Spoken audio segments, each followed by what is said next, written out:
Idaho Matters podcast is brought to you by St. Luke's On-Demand Virtual Care, which allows patients to see a provider from their home using a computer or smartphone with on-demand care for common ailments such as a cough, sore throat, or a sinus issue.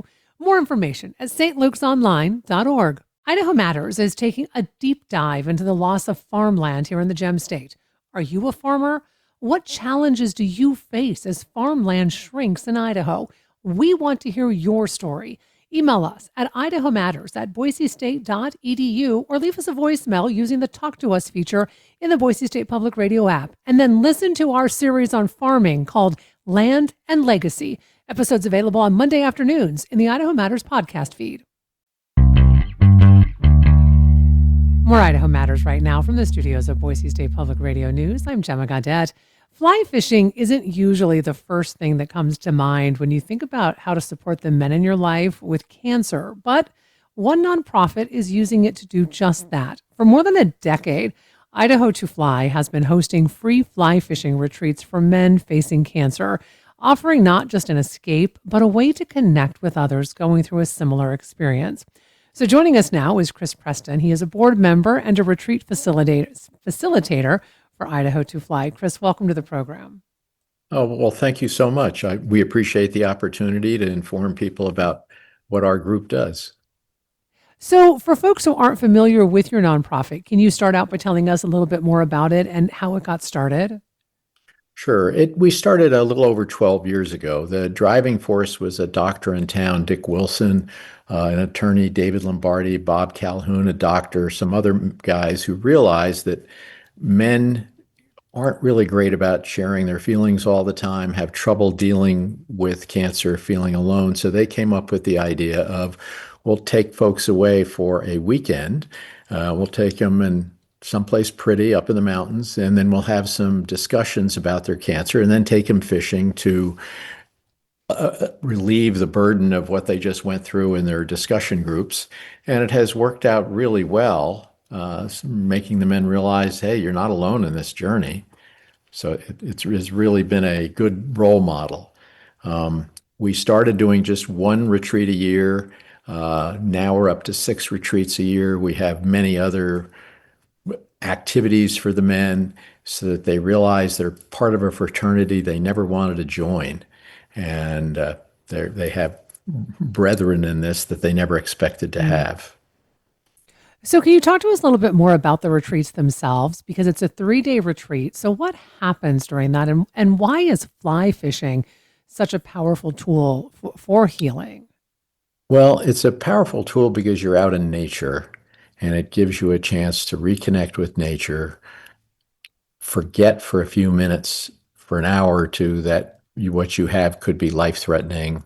And so that really helps. But at the retreat, when you get there, some men are signed up by their wives thinking, oh, I'm just going to go fish for the entire weekend. And they don't realize that what we really have are these discussions. And we have a series of 6 different discussions while they're there. And it's not just like a support group where guys go around the room talking about how are you feeling this week. We have a real program. To be a facilitator, you have to be trained, and you start out as an apprentice, then assistant, and then you get to run a few sessions. And we have a doctor, a psychologist, who makes sure that we're kind of asking the questions correctly and can deal with it, because it can be very emotional.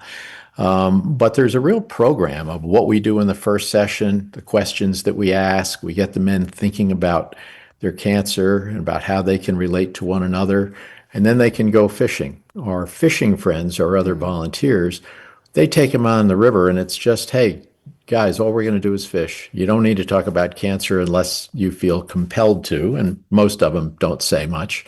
But it's just a great break from the often emotional dealings that we go through in our discussion groups. Mm-hmm. But being out in nature really helps the guys do it. And you're doing something totally foreign and different. It just gets them away from their cancer for a few hours. Mm-hmm. And there are, I think you call them fishing friends that join every retreat. Can you talk to us a little bit more about these volunteers and the role that they play? Well, we're really lucky that we have these volunteers, most of whom we have volunteers that do a bunch of things, but the fishing friends are guys who all know how to be good fly fishermen. And when they get there, most of these fellas have never held a fly rod, so we have casting lessons. And then we take them down to the river. This last weekend, we were in eastern Idaho and Ashton, so they could fish Robinson Creek, the Henry's Fork, Warm River, any of these tributaries. And so the guys take them out, and we have people who are very frail, and we'll get them two fishing friends. They had this weekend where we had somebody sitting on a chair in the river. We provide chest waders and boots and all the equipment so they don't have to worry about bringing anything unless they happen to be an experienced fisherman. And boy, this guy who is frail from his cancer, he got to sit in a chair and catch fish and just have a good time. So the Mm. fishing friends do an amazing job. And again, it's not that often that the men want to talk about their cancers. Some guys are frail and they go, you know what? I really don't want to fish. And we go, well, you're in a beautiful spot. Let's just go sightsee. What would you like to do? Mm. You are our guest this weekend, and we want to make this good for you. So that's sort of what the fishing sessions are all about. The fishing friends do an incredible job, and we're very proud of what they can do. And my understanding is these retreats are free for participants. So how are you able to offer that? Well, we've been very lucky with we do everything with fundraising. Our volunteers, our guests, everything is free for everybody. We'd have no paid, directors, board members, officers. We have a kind of a half-time woman who is gracious enough to help us out, keep us going straight. But everybody volunteers. And then we have fundraisers. In fact, we have a fundraiser coming up October 29th at Jump. It's going to be a gala. But we raise funds that way. We have raffles on boats. We try to do a number of things to raise funds. But yeah, it is all free for everybody, and sometimes the raising of funds can be daunting to do 6 retreats, considering what they cost. And Hmm. that's why we're going to do the gala October 29th at Jump. What do you think surprises people the most when they attend one of these retreats for the very first time? I think the biggest thing that they realize is I'm not alone. And they learn that it's okay to talk about it. The reason I stayed involved is my very first retreat. This was like 11 years ago or so, 10 years ago. I was a fishing friend. And the man I had was a guy in his early 40s, and chemo was absolutely kicking his butt. And he said, I've learned a couple things this weekend. He giggled and said, I'll never be a good fly fisherman. But then he said, seriously, I have thought I was protecting my family by toughing this out, not saying a word. And he said, what I've Mm. realized is I'm not going to die this week, next week, this probably not this year. And whatever time I have left, I need to have my family involved and know what I'm going through. And I need to be there for them and them for me. And I thought, oh, goodness, now I have to keep volunteering because if I can help families, I'm going to stay involved. So when they realize they're not alone, men try to be tough guys and they realize this drug is kicking my butt. And the other guy says, Hmm. yeah, me too. And, there's a certain amount of black humor with some of this. You end up, for a grown man, you pee your pants. Well, who can you tell that to? And then you see another guy in the group and everybody's giggling and saying, yeah, it's like we're 8-year-old. We got to learn how to Mm. urinate all over again. So this Yeah. camaraderie of realizing, God, I'm not alone. I got somebody to talk to where, not everybody feels comfortable talking about their cancer, especially to someone who has no clue what it's about. So when you've got a partner in crime, a fraternity brother, again, we're in this fraternity we didn't want to join, and it just makes such a huge difference. And we all have a personal connection to cancer. I mean, almost all our volunteers, all of our officers, we all have had cancer ourselves, our wives, our parents. So it's very personal to us. And that's why we work hard and make sure we have a specific program. It's not just come here and BS and fish for a bit.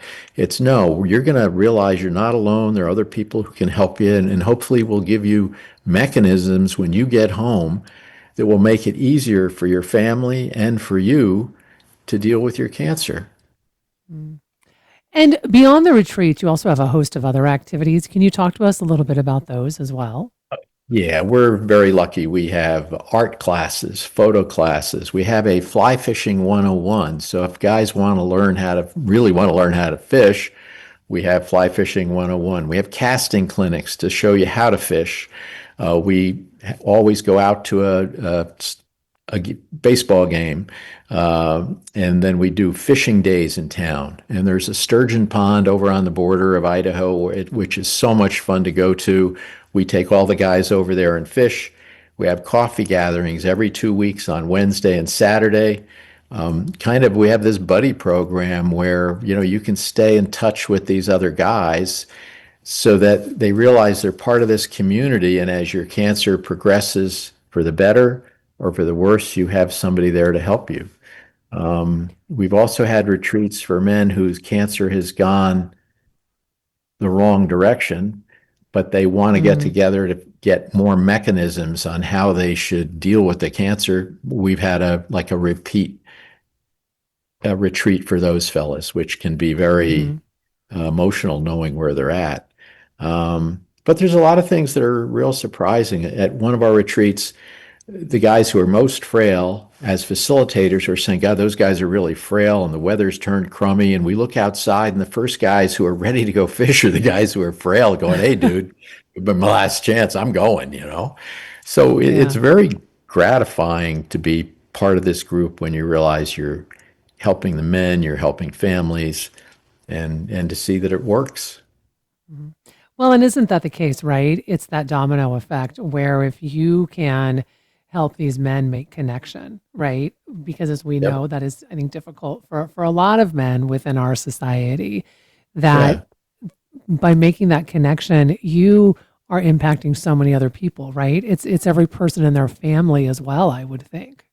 Oh, absolutely. And, so many of us are raised with the stop your crying or I'll give you something to cry about. And we're expected to be tough guys. And it doesn't work. Your family knows, they can look at you and know you have an issue. And then other guys are, God, how can I tell my grandson this? Well, you have to. It's what you have is genetic. If it's prostate cancer, he needs to be prepared to take tests when he gets in his 50s. And so, men are, I think women would say we're silly, but it's gratifying to see what we do, that we are helping people and helping their families.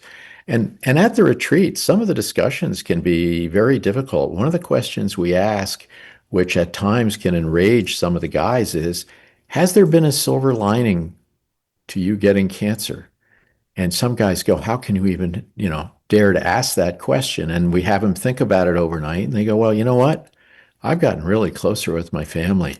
I've been able to talk to my sisters and my brothers, people I haven't talked to for a while, and it usually relates to things about, okay, it's okay for me to talk about this with others. And a lot of it always reverts back to, okay, I need to be there for my family. And again, that's what keeps so many of us involved, because you are helping more than one person. Before I let you go, Chris, if someone's interested in a retreat, how would they find out more information? They could get on our website, which is idaho2fly.org. And there's an application where they could call 208-462-0402. So that would be 208-462-0402. Well, I want to thank you so much for coming in today and talking to us about this and about this really special program that you do. We've been speaking with Chris Preston, a board member and retreat facilitator for Idaho to Fly, about how the nonprofit is helping to support men in Idaho dealing with cancer. This is the Idaho Matters podcast. I'm Gemma Gaudet. Sources and methods, the crown jewels of the intelligence community. Shorthand for, how do we know what's real? Who told us? If you have those answers, you're on the inside, and NPR wants to bring you there. From the Pentagon to the State Department to spy agencies, listen to understand what's really happening and what it means for you. Sources and Methods, the new national security podcast from NPR.